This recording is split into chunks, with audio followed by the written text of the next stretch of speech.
Hi, I'm Renee Domogauer, and I've written a book called The Washington Oak Kittens, which I'd like to read to you today. Hope you enjoy. The Washington Oak Kittens by Renee Domogauer and Lynn Hicks, illustrated by Katie Atkinson. Sophie Katz lived in a big red barn in a little town called Gaylordsville. The Swift family moved to town and turned the big red barn into a big red house.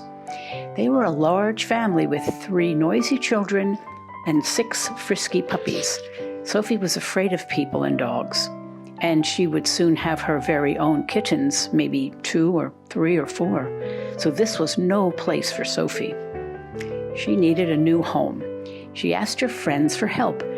How can I raise my precious kittens near so many people and dogs? Why, it just won't do. You can live in the church basement with me, squeaked Mavis Mouse. Well, oinked Patience Pig, there's room in my pen.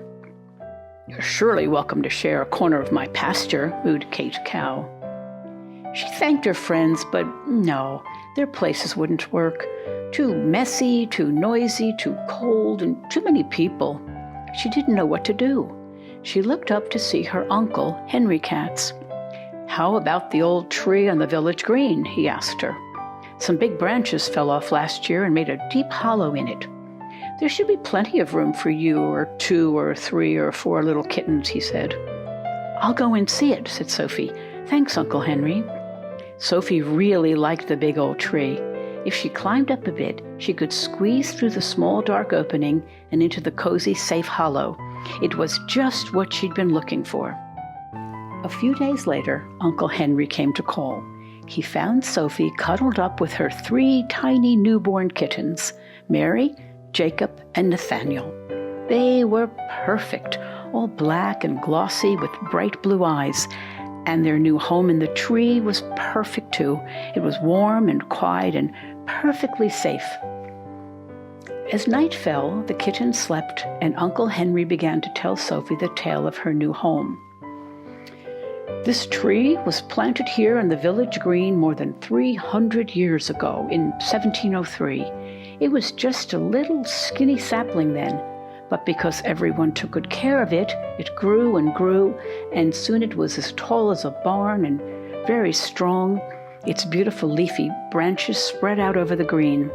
Soon, America was fighting to become a nation. George Washington, an important army general, sat in the shade of this tree with his soldiers in 1780. They ate sausages and cornbread for lunch and talked about the war against England. They wanted to build a new country. Years passed, America became a nation, and the tree grew even more mighty. General George Washington became President George Washington.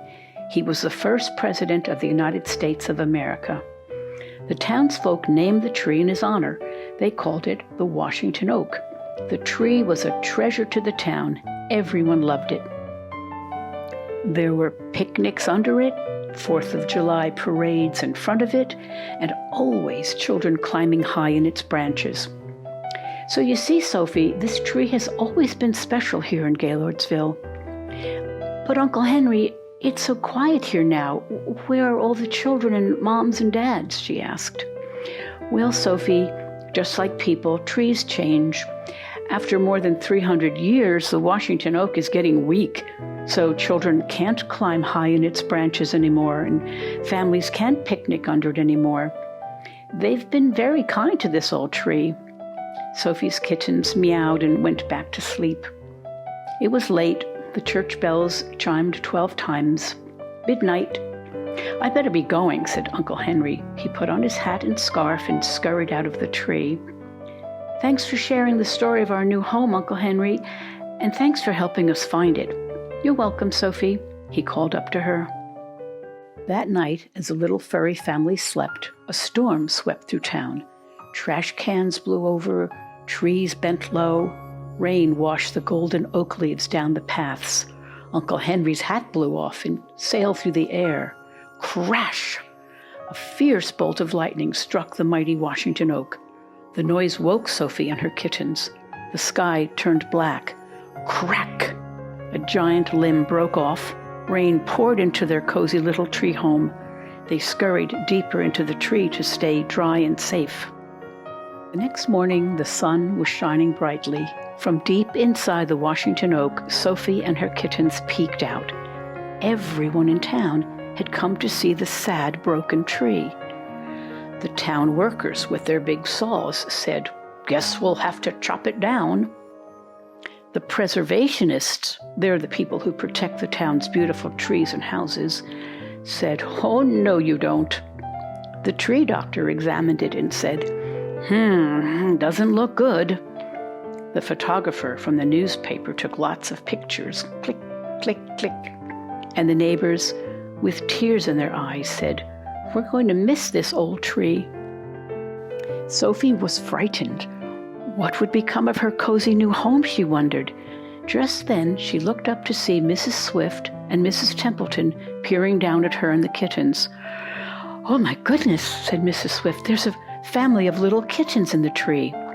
The city workers reached in and lifted Sophie and the kittens out of the hollow. They were so gentle that Sophie forgot to be afraid. The doctor checked them over, and the neighbors all said, "Aww." Later that day, Mr. and Mrs. Templeton invited Sophie and her kittens to live in their barn. It was right next to the village green. "Oh, yes, thank you," she purred. "We'll be safe here on the green with the Templetons," she told her kittens. She was surprised and happy. She'd learned how kind and generous the people of the town were. She scampered over to the Templetons' barn, and one by one, her kittens followed her to their new home. Soon everyone in Connecticut knew what had happened in the little town of Gaylordsville. The Gaylordsville Gazette. Last night, a ferocious storm blew off many of the limbs of our beloved 300-year-old Washington Oak. But there is joy mixed with our sadness. An adorable family of cats living deep inside the tree was rescued and given a new home on the village green. Of course, the townsfolk would miss their beloved Washington Oak, but they were proud of its long history, proud that it brought shelter and beauty to their hamlet for hundreds of years. And even in its last days, when it was weak and broken, it gave shelter to a frightened family of kittens. The preservationists collected tiny acorns from the giant oak, planted them, and soon a new Washington oak began to grow. They knew that if they took good care of the little sapling, it would someday be the pride of their town. To protect it, they built a white picket fence around it, and on the fence they placed a sign. The Washington Oak stood proudly here, 1703 to 2003. The new Washington Oak planted in 2003. Back behind the Templetons' barn, near the blueberry bushes, Sophie's kittens played with a big red ball of yarn. She lay curled up in the sun, dreaming about the new Washington Oak. As tall as a barn, its limbs spreading wide over the village green, folks once again gathering in its shade, children climbing in its strong branches. I'm proud, she thought, to live in a town with such a special tree and such good people. The story behind the story. Sometime in the 1990s, a 300-year-old oak tree, much cherished by the residents of Gaylordsville, Connecticut, began to decay. A fallen limb here, a rotting hollow there, then an ice storm one cold winter night. It saddened the locals to see this mighty oak, once 75 feet tall and 27 feet around, with limbs that spread 115 feet wide, succumbing to old age. It had been a landmark in the little hamlet for many, many years and would be sorely missed. With the death of the tree, an important part of their history was lost. It was believed that George Washington held council with his troops under the tree during the Revolutionary War. It was then that the locals began to call it the Washington Oak. The final blow came in April 2003, when 3 giant limbs plummeted to the ground. Nothing could save the tree. As work crews cleared the debris and townsfolk mourned the loss of their beloved tree, an amazing thing happened. Workers discovered 5 tiny kittens living deep inside the tree. In true New England spirit, The heartbroken locals got to work. The local Animal Welfare Society rescued the kittens. Neighbors gathered to pay their respects. Photos were taken, plans were made. Their beloved tree would not be forgotten.